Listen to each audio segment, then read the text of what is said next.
बना क्या है कि शादी करके जाए मूड में पगड़ी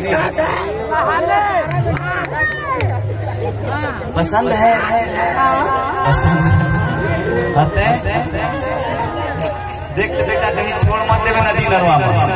हाँ अरे तुम के पूरा मन के भरोसा है, और सुन ले ज्यादा कुंवारों की तरफ मत देखना, उनको सेंस कम होता है। ज्यादा कुंवारों की तरफ मत देखना, उनको सेंस कम होता है। इन जैसे शादीशुदाओं को देखो, इनके पास ऑलरेडी लाइसेंस होता है। ठीक है